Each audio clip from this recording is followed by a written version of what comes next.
नमस्कार, good news today में स्वागत है आप सभी का। मैं हूं आपके साथ शगुफ्ता साहिल देव। सबसे पहले बात करेंगे मौसम की। गर्मी के दिन बीत रहे हैं और सर्दी ने दस्तक दे दी है। दिल्ली एनसीआर समेत उत्तर भारत में मौसम करवट ले रहा है। सुबह और शाम में हल्की सर्दी लगने लगी है। सर्दी की आमद के साथ ही कश्मीर का मौसम भी बदल गया है। हसीन वादियों पर जमी बर्फ की चादर अब दिखने लगी है। कश्मीर के तमाम ऊपरी हिस्सों में सीजन की पहली बर्फबारी भी हो रही है। कहीं आसमान से सफेद बर्फ के फाहों की बरसात हो रही है, तो कहीं घरों की छतों से लेकर सड़कों तक बर्फ ही बर्फ हर तरफ देखने को मिल रही है।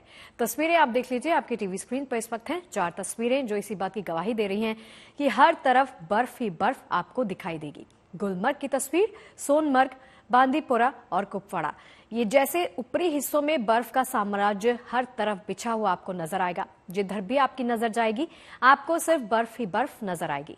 तस्वीरों में आप देख सकते हैं कि आपको हर तरफ सिर्फ बर्फ ही दिखेगी। गुलमर्ग हो, सोनमर्ग हो, बांदीपुरा हो, कुपवाड़ा हो, ये ऐसी तस्वीरें हैं जहां भारी संख्या में पर्यटक पहुंचते हैं घूमने के लिए और इस नजारे का लुत्फ उठाने के लिए। ऐसा लग रहा है कि जैसे किसी ने हाथ से कोई मनमोहक चित्र उकेर दिया हो। कुदरत ने ऐसा श्रृंगार किया है कि जो भी देखे वो सिर्फ देखता ही रहे। कहते हैं कि धरती पर अगर कहीं स्वर्ग है तो वो सिर्फ कश्मीर में है। ये कहावत इन तस्वीरों को देखकर हकीकत सी लगती साबित होती है। हसीन वादियां, मनमोहक नजारे और दिल को छू लेने वाला मंजर। अभी तो सर्दी ने महज दस्तक दी है, आने वाले वक्त में मौसम बदलेगा, करवट लेगा और ये हसीन वादियां और भी दिलकश होती जाएगी।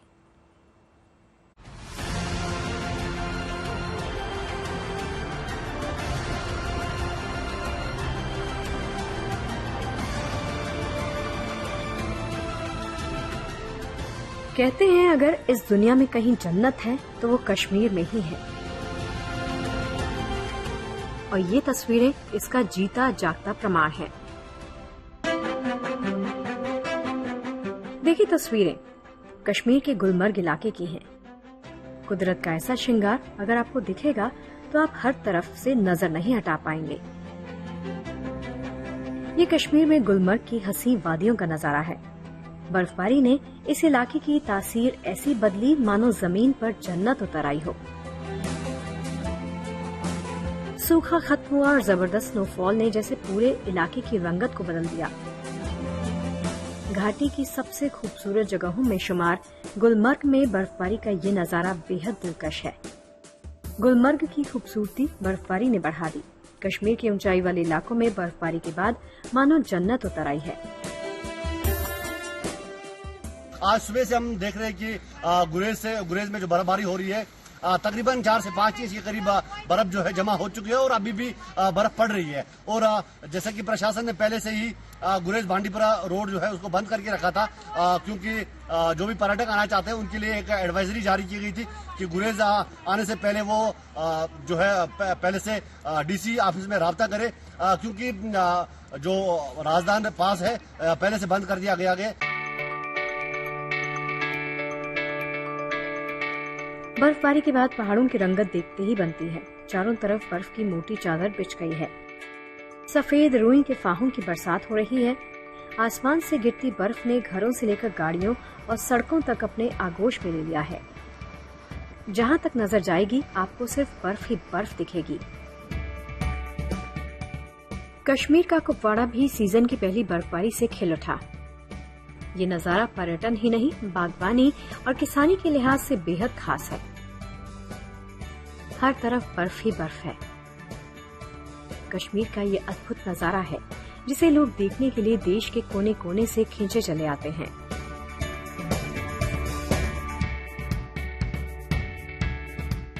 वादियों ने चारों तरफ बर्फ की सफेद चादर ओढ़ रखी है। खुले मैदानों से लेकर पार्कों, सड़कों पर बर्फ ही बर्फ जमी है। ऐसा लगता है जैसे हिमयुग आ गया हो। कश्मीर की तमाम ऊंचाई वाले इलाकों में बर्फ ही बर्फ दिखाई दे रही है। पुंछ, बारामूला, बांदीपुरा, कुपवाड़ा जैसे ऊपरी हिस्सों में हिमयुग जैसे हालात हैं। कश्मीर घाटी ताजा बर्फबारी से चहक रही है। सैलानी यहाँ खींचे चले आते हैं और बर्फ से ढके कुदरती नजारों का लुत्फ उठाते हैं। Bureau report, good news today.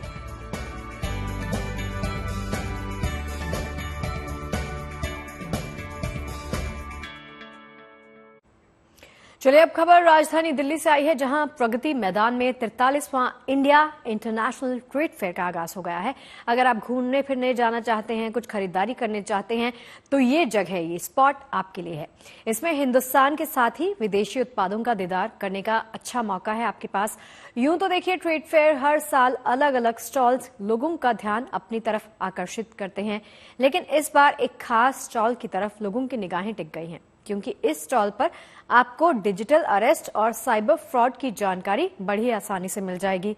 दरअसल आजकल हर किसी के पास मोबाइल मौजूद है, खूब ऑनलाइन शॉपिंग भी की जाती है, उंगलियां तेजी से स्क्रीन पर स्क्रॉल करती हैं। बीच बीच में मोबाइल पर आने वाले लुभावने ऑफर्स भी लोगों को काफी हद तक ललचा देते हैं, लेकिन इसी तरह के ऑफर्स कभी कभी आपको डिजिटल अरेस्ट भी करवा सकते हैं।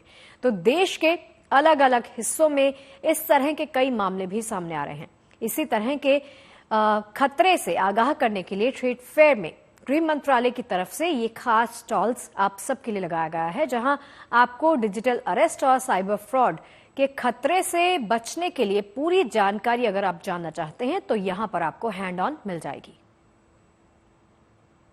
डिजिटल अरेस्ट और साइबर फ्रॉड देश के लिए एक बड़ा मुद्दा बनता जा रहा है। इसी बात को ध्यान में रखते हुए केंद्रीय गृह मंत्रालय का I4C विंग यहां पर ट्रेड फेयर में एक अपना स्टॉल लगाया हुआ है। आप देखिए, इसमें लिखा हुआ है साइबर दोस्त, यानी कि जिसको किसी भी तरीके से अगर साइबर फ्रॉड उसके साथ होता है तो उससे कैसे निपटना है, साइबर दोस्त उनकी किस तरीके से मदद करेगा।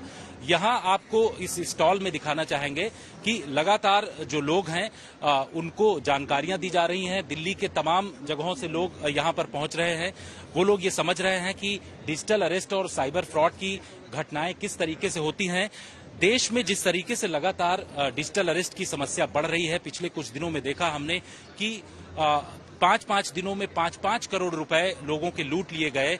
और ऐसे साइबर फ्रॉड करने वाले लोग सिर्फ भारत में ही मौजूद नहीं हैं, विदेशों से भी उनकी तरफ से इस तरीके के काम किए जा रहे हैं, जिसमें कंबोडिया के साथ साथ वियतनाम और इसके साथ ही म्यांमार, ये तमाम ऐसे हॉट स्पॉट हैं जहां से साइबर फ्रॉड किया जा रहा है। और यही वजह है कि इस ट्रेड फेयर में इस बार इस तरीके की तमाम जानकारियां दी गई हैं। ये जो I4C विंग है, उन्होंने यहां पर पूरी तैयारी की है और ये बताया है कि हम आपके दोस्त हैं, किस तरीके से आपकी मदद कर सकते हैं। और उस मदद के लिए आपको डायल करना पड़ेगा साइबर क्राइम हेल्पलाइन नंबर 1930। इसके साथ ही अगर किसी को कोई दिक्कत होती है तो साइबर रिपोर्टिंग पोर्टल cybercrime.gov.in, इस पर जो है पूरी जानकारी दे सकते हैं।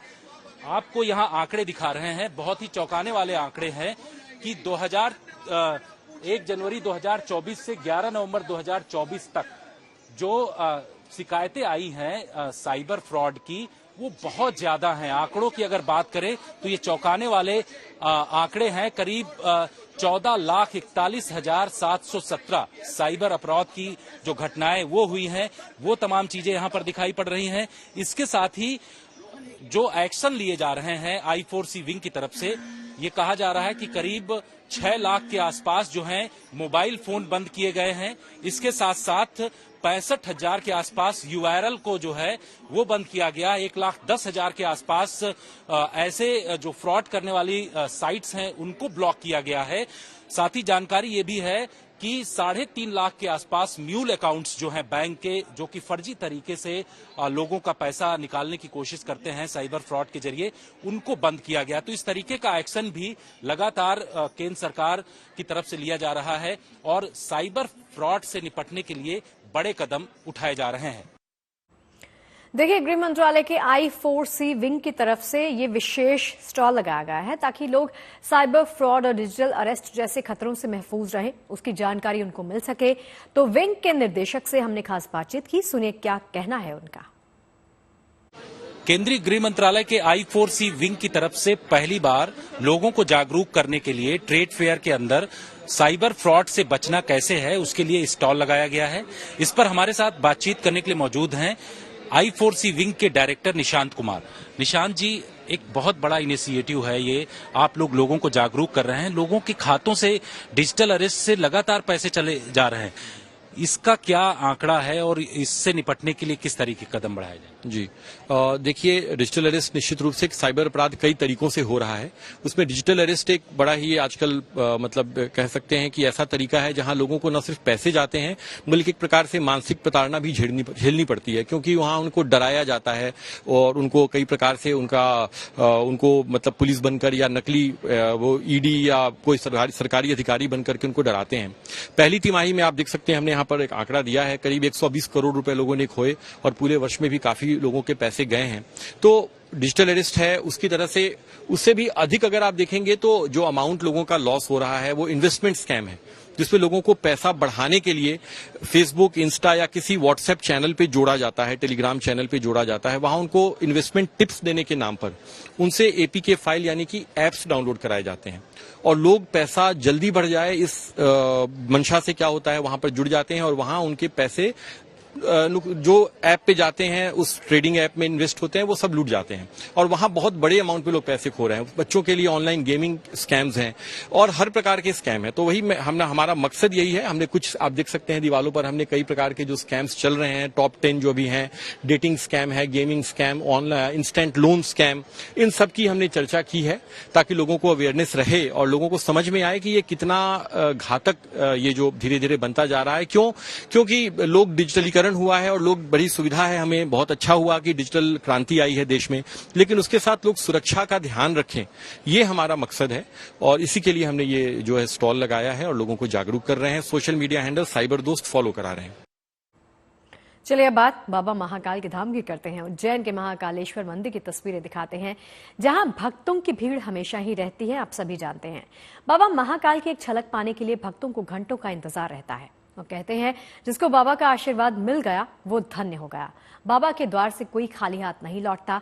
भक्तों की इसी अपार भीड़ को देखते हुए महाकालेश्वर मंदिर में अब विशेष तरह के इंतजाम किए जा रहे हैं। बाबा की भस्म आरती में शामिल होने के लिए खास तरह के रिस्ट बैंड्स कलाई पर आपको बांधने होंगे, जिसके जरिए ही मंदिर में प्रवेश मिल सकेगा, यानी मंदिर में एंट्री इसी तरह से मिल पाएगी। देखिए मंदिर में क्या क्या नया होने वाला है और साथ में बाबा के अनोखे भक्त से भी मिलवाएंगे जिन्होंने महाकाल को अनोखा तोहफा भेंट किया है। आईडी रिस्ट बैंड से जोड़ा जाएगा। बैरियर इन्हीं रिस्ट बैंड के जरिए खुलेंगे। कागज से तैयार किए गए रिस्ट बैंड एक बार उपयोग के बाद अनुपयोगी हो जाएंगे। एक तरफ बाबा महाकाल के मंदिर के इंतजामों के अपग्रेड किया जा रहा है तो दूसरी तरफ बाबा के भक्तों का उत्साह उमंग देखते ही बनता है। महाकाल के दरबार में शीश नवाने वाले मानते हैं कि बाबा सबकी झोली भरते हैं, इसीलिए भक्त अपने महाकाल के लिए दोनों हाथ से धन दौलत न्यौछावर करते हैं। भगवान महाकाल के एक ऐसे ही भक्त ने बाबा को अमेरिकी डॉलर की माला भेंट की। ये माला भगवान महाकाल को किसने दी, क्यों दी, इस बात की जानकारी मंदिर समिति को भी नहीं। मतलब ये कि इस माला का गुप्त दान किया गया। माला को 200 से ज्यादा अधिक डॉलर नोट से तैयार किया गया। बताया जा रहा है कि सुबह भस्म आरती के बाद एक महिला श्रद्धालु ने ये माला भगवान को भेंट की और अपना नाम बताए बगैर ही वहां से चली गई। कहते हैं बाबा महाकाल का आशीर्वाद सबको मिलता है, वो अपनी प्रजा का ध्यान रखते हैं। राजा हो या रंग, बाबा महाकाल की कृपा हर भक्त पर हो जाती है। उनके चौखट से कभी कोई मायूस नहीं जाता। ऐसे में बाबा के दरबार में भक्तों का तांता हमेशा लगा रहता है। Sandeep Kulshreshtha, Ujjain, good news today. चलिए बात दक्षिण भारत के महातीर्थ की करते हैं। आज शाम 4 बजे सबरीमाला मंदिर आम लोगों के लिए खोल दिया गया। केरल के इस प्रसिद्ध मंदिर को 2 महीनों तक चलने वाले महाउत्सव के लिए खोला गया। पुजारियों ने मंदिर के गर्भगृह को पूजा के बाद पूरे विधि विधान के साथ खोला। इस खास मौके पर भक्तों की अपार भीड़ सबरीमाला मंदिर में दर्शन और आशीर्वाद करने के लिए पहुंची। अगले साल 15 जनवरी तक यानी लगभग 60 दिन तक सबरीमाला मंदिर में भक्त दर्शन और पूजन इसी तरह से कर पाएंगे। अगले 60 दिनों तक चलने वाले इस खास और विशेष उत्सव के दौरान भक्त भगवान अयप्पा के दर्शन करेंगे और माना जा रहा है कि 70,000 से ज्यादा श्रद्धालु रोजाना वहां दर्शन का सौभाग्य प्राप्त करेंगे। साथ ही अतिरिक्त 10,000 भक्त स्पॉट बुकिंग के जरिए भी दर्शन कर सकते हैं। केरल की राजधानी तिरुवनंतपुरम से 175 किलोमीटर दूर बना सबरीमाला मंदिर अपनी तरह का अनूठा मंदिर है। ये हिंदू धर्म का ही नहीं बल्कि भारतीय संस्कृति का भी धरोहर कहा जाता है।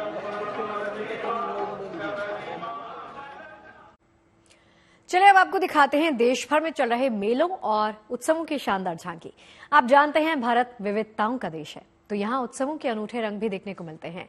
खास बात यह है कि इस समय देश के हर भाग में कहीं ना कोई उत्सव जरूर चल रहा है। तो आप भी देखिए कुछ खास उत्सवों के ये शानदार रंग।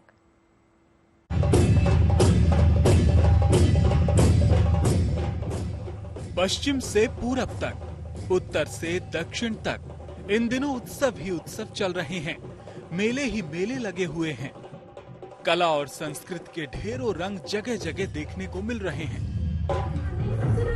दशहरे, दिवाली के साथ देश के हर कोने में शुरू हुआ मेलों और महोत्सव का माहौल अभी परवान पर है।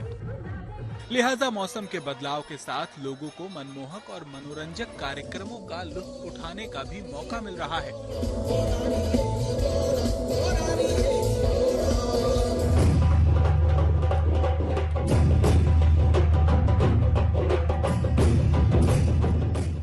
पश्चिम भारत में राजस्थान के पुष्कर में इन दिनों अंतर्राष्ट्रीय मेले की धूम है। इसमें कला और संस्कृति के अनूठे रंग देखने को मिल रहे हैं।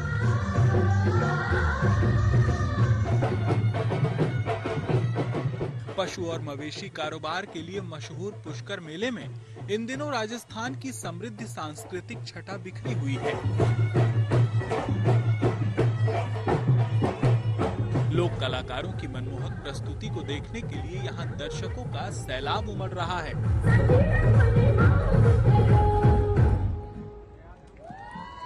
वहीं उत्तर पूर्वी भारत में बिहार के सोनपुर में भी ऐतिहासिक सालाना मेले का धूमधाम से आगाज हो चुका है।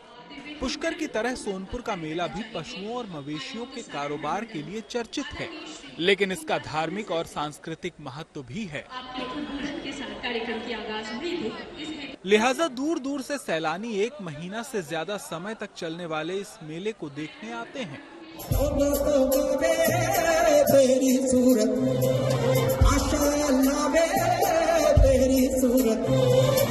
इधर उत्तर प्रदेश के मथुरा में चल रहे ब्रज रज महोत्सव में हर दिन नामी कलाकार लोगों का मनोरंजन करने पहुंच रहे हैं। इसी कड़ी में यहाँ पहुंचे चर्चित सिंगर कैलाश खेर ने भी महोत्सव के मंच पर शानदार रंग जमाया और लोगों को झूमने पर मजबूर कर दिया।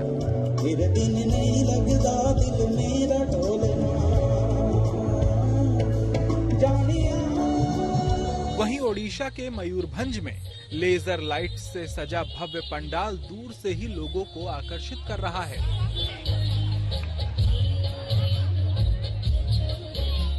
यहाँ पर हर साल जगदात्री पूजा के अवसर पर लगने वाले इस मेले में लोक कलाकार अपनी प्रस्तुति से दर्शकों को मंत्रमुग्ध कर रहे हैं। हर साल लाखों लोग इस मेले में भाग लेने आते हैं। इधर दक्षिण भारत में मदुरै के अलागार मंदिर में धार्मिक उत्सव का ये दिव्य माहौल श्रद्धा से भर देने वाला है।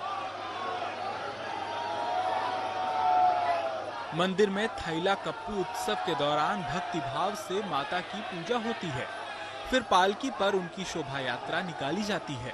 बड़ी संख्या में लोग इस उत्सव में भाग लेते हैं। एक ही समय में देश के अलग अलग भागों में हो रहे ये उत्सव देश की विविधता को तो जाहिर करते हैं, साथ ही उस सांस्कृतिक एकता की झलक भी दिखाते हैं जो भारत के हर हिस्से के लोगों को एक सूत्र में बांधे रखती है। मथुरा से मदन गोपाल शर्मा के साथ bureau report, good news today. New Zealand की एक संसद में एक बिल पर जमकर बवाल हुआ। इस बवाल की तस्वीरें भी दुनिया भर में जमकर वायरल भी हो रही हैं। संसद में हुए इस हंगामे से एक बार फिर वहां की युवा सांसद हाना रावाहिती सुर्खियों में आ गई। दरअसल बिल के विरोध में माओरी समुदाय के सांसदों ने संसद में हंगामा मचाना शुरू कर दिया। इसका विरोध करते हुए हाना ने बिल की कॉपी भी फाड़ दी। उसके बाद माओरी हाका डांस कर बेहद अनूठे तरीके से अपना प्रोटेस्ट दर्ज कराती हुई नजर आई। अब इसका जो वीडियो है वो काफी वायरल हो गया है। इसी बीच इस हंगामे के दौरान सदन की कार्यवाही भी पूरी तरह से स्थगित कर दी गई। तो जिस वक्त ये हंगामा हुआ उसी वक्त की तस्वीरें आपको दिखा रहे हैं। माओरी डांस कर उन्होंने पहले तो बिल की कॉपी फाड़ी, फिर अपना गुस्सा इस प्रकार से जाहिर करती हुई नजर आई। कोलंबिया में संसद ने बाल विवाह करने का फैसला लिया तो वहां के सांसदों ने लोगों के हित में उठाए गए इस कदम पर जमकर जश्न मनाया, सेलिब्रेट किया और सेलिब्रेट ऐसे किया जो तस्वीरें आपके सामने हैं। सांसदों के जश्न का ये वीडियो काफी वायरल है। जनहित के इस फैसले पर सांसदों की ये खुशी वाकई काबिले तारीफ कही जा रही है। तो कोलंबिया के लिए ये ऐतिहासिक दिन रहा क्योंकि कोलंबिया में संसद ने बाल विवाह बैन करने का फैसला लिया तो लोग खुशी से झूम उठे। देखिए, देश के जाने माने डिजाइनर तरुण तहलियानी ने एक बार फिर से अपने कलेक्शन से सबको हैरान कर दिया है। 14 नवंबर को the Tarun Tahaliyani annual parade का आयोजन हुआ जिसमें भारतीय संस्कृति के रंगों के साथ साथ देश की सभ्यता की झलक भी देखने को मिली। पारंपरिक और मॉडर्न फैशन के ट्रांजिशन ने रैंप पर ऐसे समा बांधा कि हर कोई बस देखता ही रह गया। रंग बिरंगे कपड़े, लाइट से जगमगाते गाउन्स, रैंप पर इन सब के साथ ही राजशाही अंदाज भी देखने को मिला।